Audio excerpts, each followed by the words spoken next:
Hey guys, it's me, Carly, back with another video, and today I'm going to be doing the mixed girl tag, or the mixed person tag, because now I've been asked, a couple of reasons I'm doing this video is because I saw the mixed tag a few years back, and a few years ago on one of my videos, a person commented, I can't remember the commenter's name, saying, do what it's like to be a biracial child, or do what it's like to be a biracial person. So, here we go.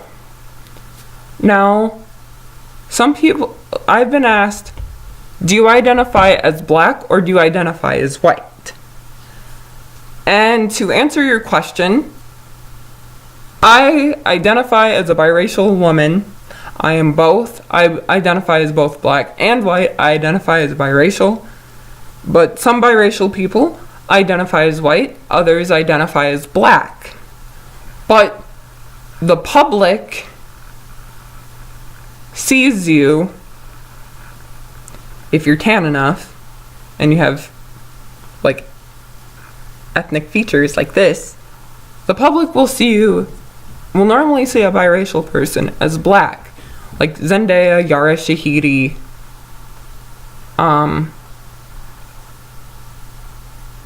Alexandra Shipp, Halle Berry. They are seen as black, but they are all biracial women. And if they identify as black, that is fine. I'm just saying that they are seen as black. Like the Maury siblings. Well, twins and Taj, but you know what I mean. Tia, Tamara, and Taj. They're all biracial too. And my dad is black and my mom is white. And I have grown up in a predominantly white community. And one of the few, and I am constantly getting comments on my hair, from negative to positive, or like my grandmas have an opinion on my hair, and they would probably tell me it looks terrible because, well, my great-grandma, who I used to play games with, she passed away now. She did not like my hair in its afro puffy state, because she was a 96-year-old white woman who barely saw anyone wear their hair like I wear my hair, or like how black girls wear their hair naturally, like wearing their natural hair. So she's not used to in particular African American women with hair. And fun fact, for those of you who don't know, black men in the military are allowed to get shaving waivers because they suffer from ingrown hairs. So yay! Although I'm not in the military and I'm not a black man. But yeah, black people, or black men, are allowed to have shaving waivers. Or shave with an electrical razor, because they suffer from hair bumps the most. Because the hair is so coarse and curly, and it curls back into itself. So, just thought I'd let you know that. Now, what is it like to be mixed? I'll tell you the difference, and I'm just talking from personal experience. The black side of my... I live in a predominantly white community with some ethnicity sprinkled in. And they always ask, can I touch your hair, Carly? Oh, you did something different with your hair.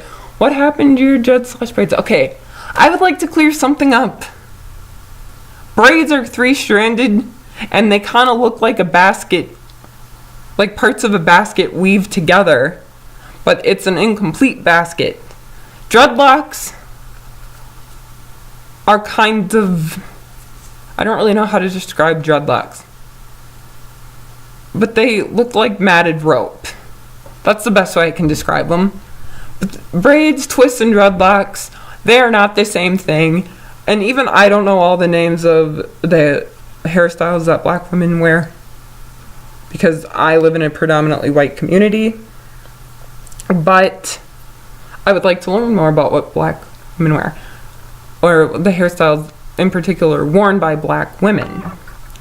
Now, things I have noticed between black people and white people is that, this is just from my personal experience. Again, I just want to put that out there. I'm in no way trying to generalize it, and I don't mean all people.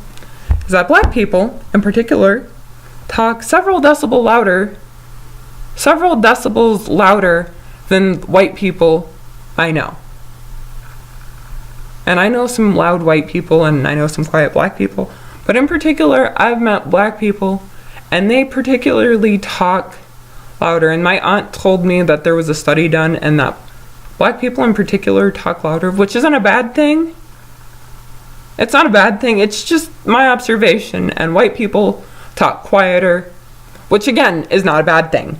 It's just something I personally have observed. I just want to make that clear. It's just personal. It's nothing against anyone. It's just something I have noticed. But my family on my dad, for example, he's kind of a yeller. He doesn't talk quiet. And my mom talks much quieter.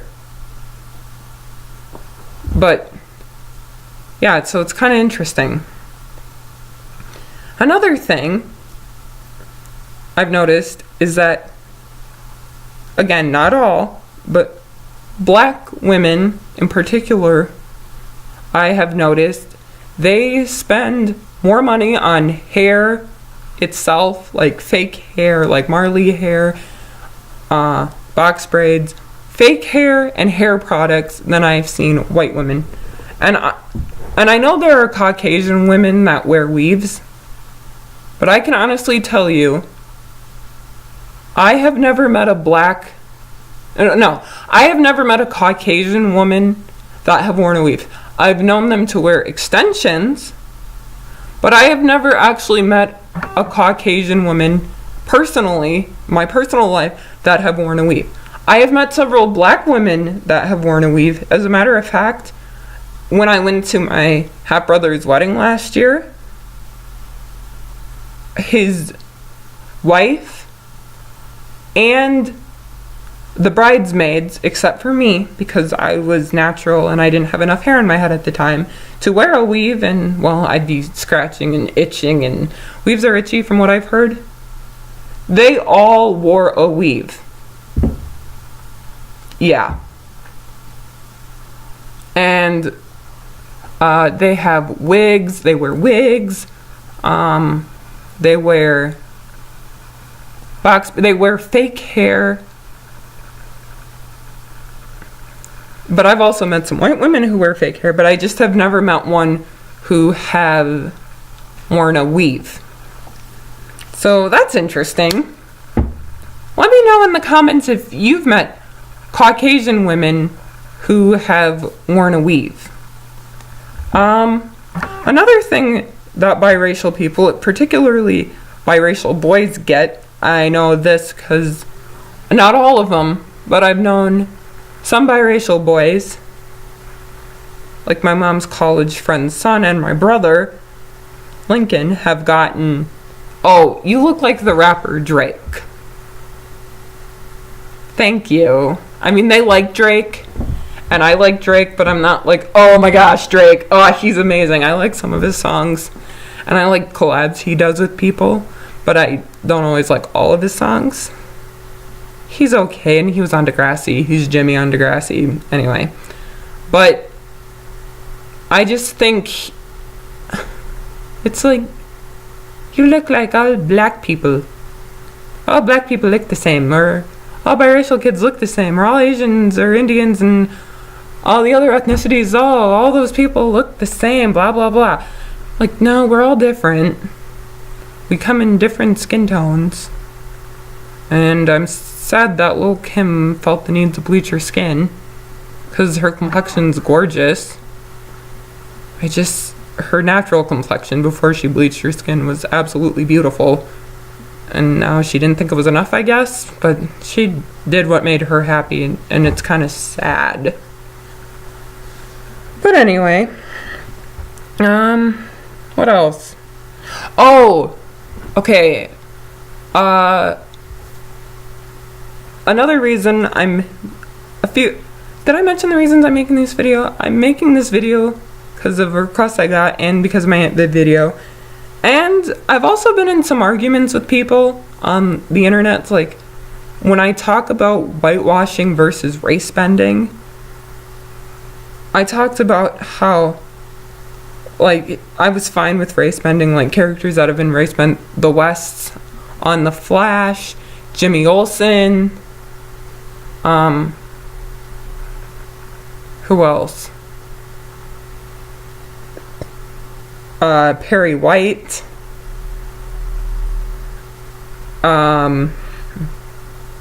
Aquaman, all race bent characters. Okay, but what's funny is, like, I always hear about it doesn't matter who's casted in the roles and it's all about who can act the best. But then when it comes to a person of color playing a traditionally white role, then all of a sudden it's blackwashing or it's brownwashing, whatever it is you want to call it. And it doesn't matter because the person should be white. And I made a post on Tumblr of actors and actresses who look nothing like their comic book counterpart. Like, Grant Gustin looks nothing like Barry Allen, neither does Ezra Miller, but they still get to portray him. So, yeah. Aquaman, also a race bent character, although he's lighter and white passing, I guess, and he's an islander. Nothing gets said. Or how Amy Adams, which played Lois Lane, and I was kind of taken aback by it because of her red hair, but I rewatched the movie, gave her another chance, and I got past the red hair because Lois Lane in the comics is brunette. But I actually really liked Lois Lane. I actually love Lois Lane. Like, Henry Cavill and Amy Adams, they are my absolute favorite version of Clois. Just my personal opinion. And Dean Cain is a person of color. Yeah. Also played Superman. And he was a great actor, I'm sure. So which is it? It's okay to whitewash and erase someone's heritage and erase people of color, because that's what I'm hearing when people tell me it's all about who can act the best. I mean,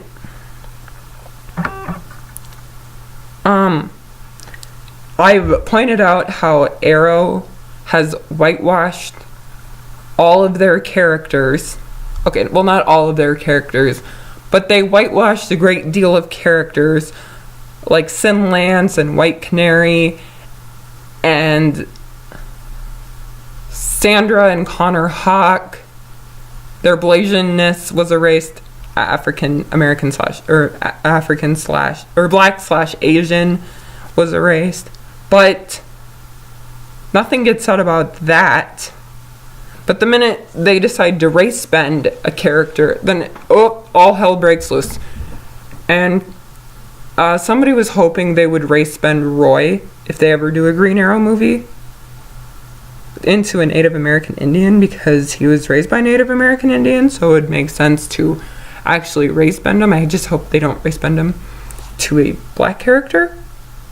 Like, to a Native American Indian. Like, when we say race bend, we don't always mean make a character black, which there's nothing wrong with. But, like, make him an ethnicity that actually makes sense with the character they're playing, you know what I mean? So, Yeah. Okay, so when I got into a debate on this, they asked me, Carly, why do you even care? You're half white. Oops, sorry. Yes, I am half white, and I'm half black. I'm biracial. It's like, why do you even care? You're half white.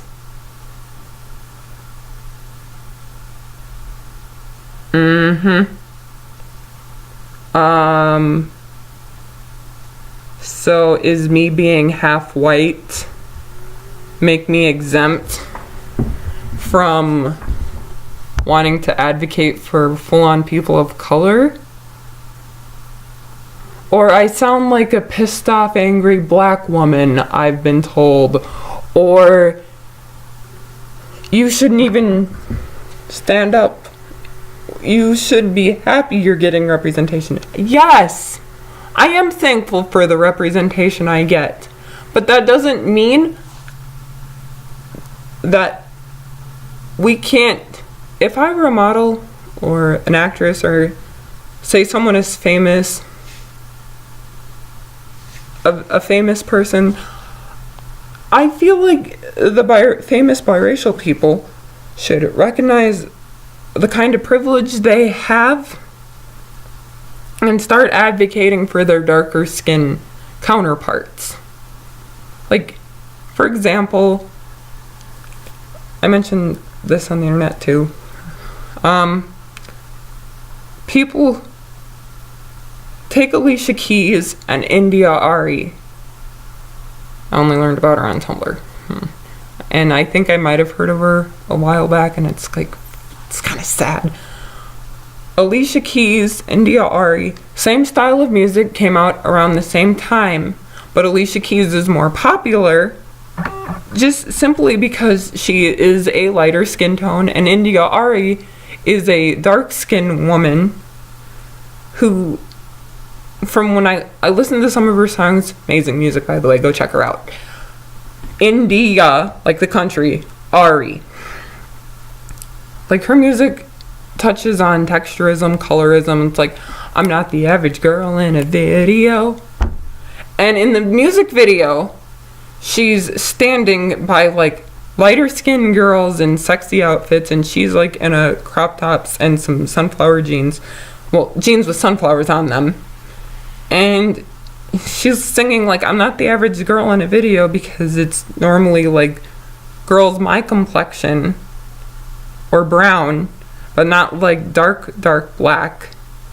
And she is just singing about, like, she loves herself the way she is, or this, I think it's I Am a Queen or something. And she's a gorgeous singing voice. And then another song of hers, she's singing about hair. It's called I'm Not My Hair, and like good hair versus bad hair, or the bad hair makes you look like a slave. It's really great songs.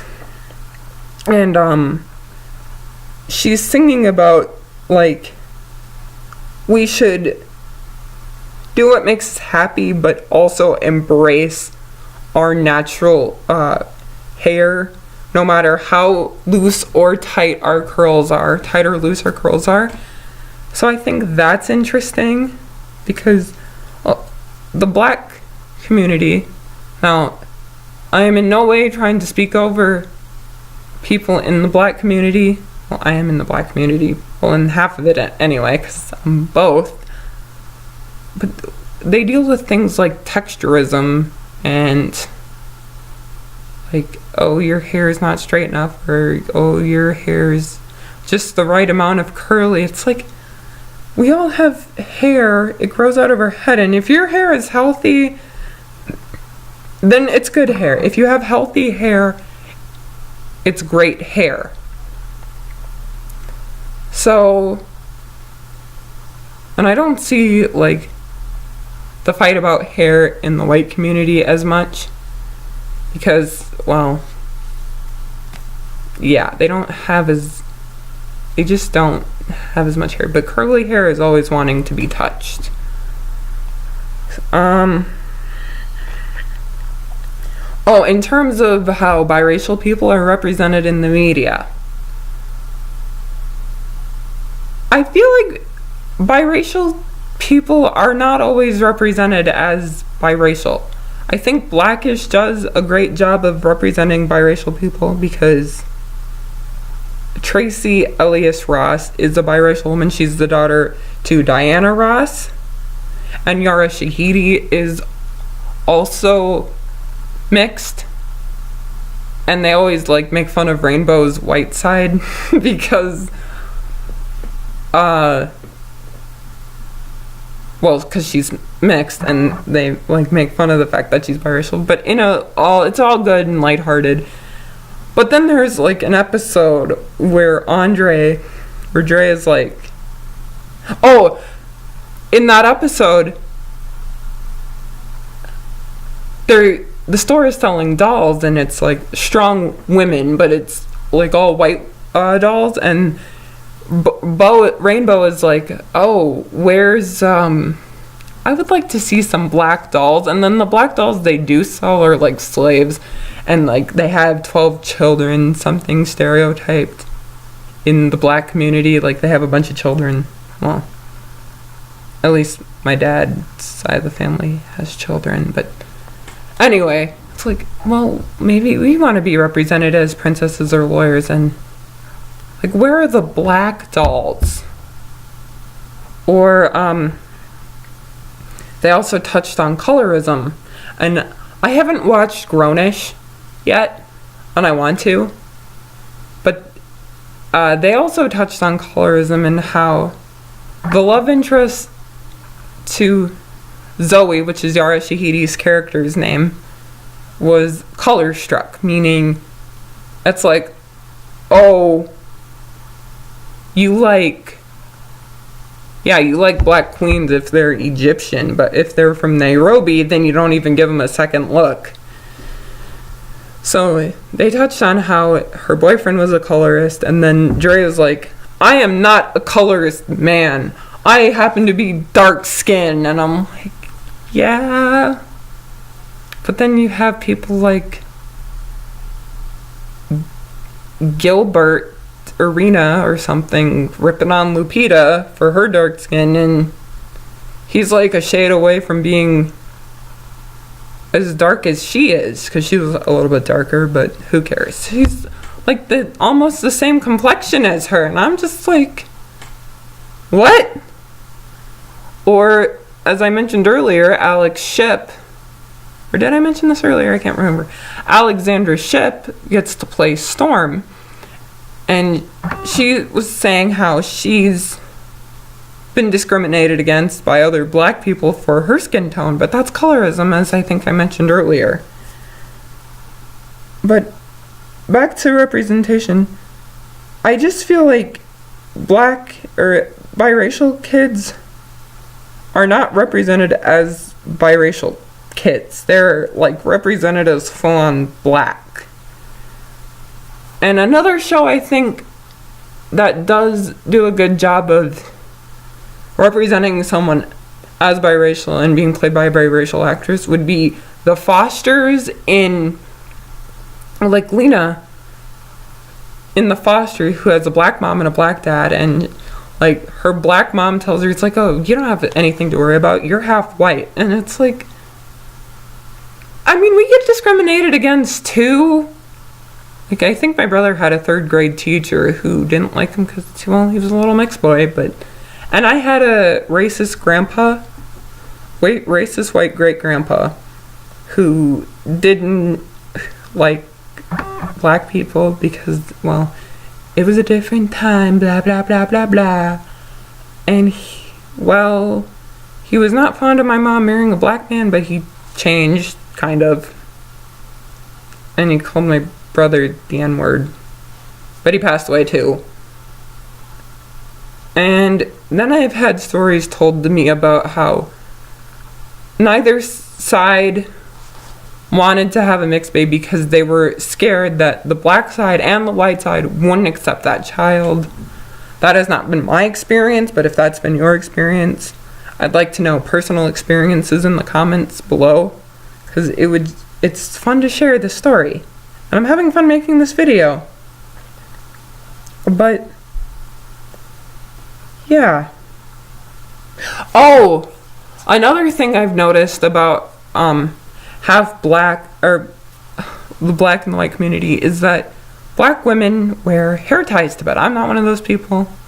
They wear hair scarves. White women don't as much. But in the media, can we start representing biracial characters or biracial actresses and have them play biracial characters? Not this whole oh, you're either fully black or fully white. And I also did a Tumblr post called POC Struggles, where I put dark-skinned people or dark-skinned women have trouble getting parts for black roles, but not being put into a stereotype like the sassy black chick. Because that's why I don't like Casey Undercover, because it's like the lighter-skinned women are portrayed as desirable, and which is fine. Like, we should all be portrayed as desirable. But then the one sassy chick is a dark-skinned character. And same with Jessie.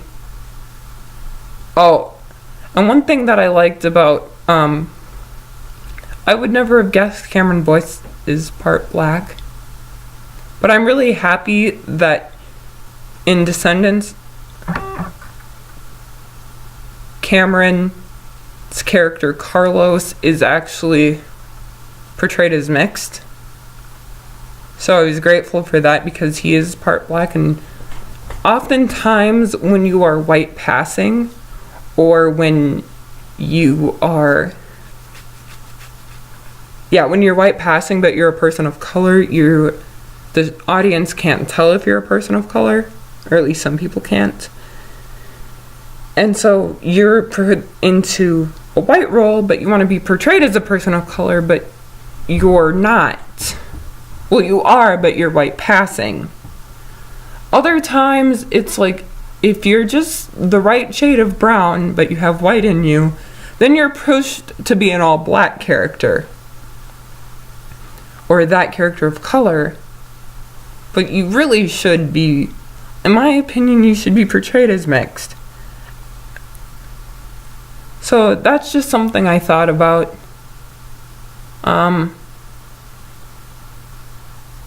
Like POC struggles, for example.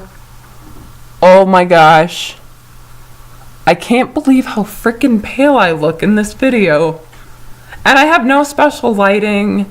I have no special camera. I'm not editing anything. I'm not even wearing makeup in this video. Like, I have a zit on my forehead, so yeah. It's just interesting.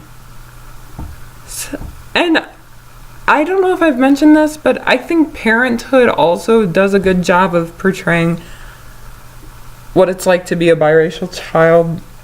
For example, Crosby and Jasmine, mixed couple, and their little son Jabbar, and he hears Crosby works in the music industry as a producer, and someone's like, nigga, which I hate that word. That word's just stupid.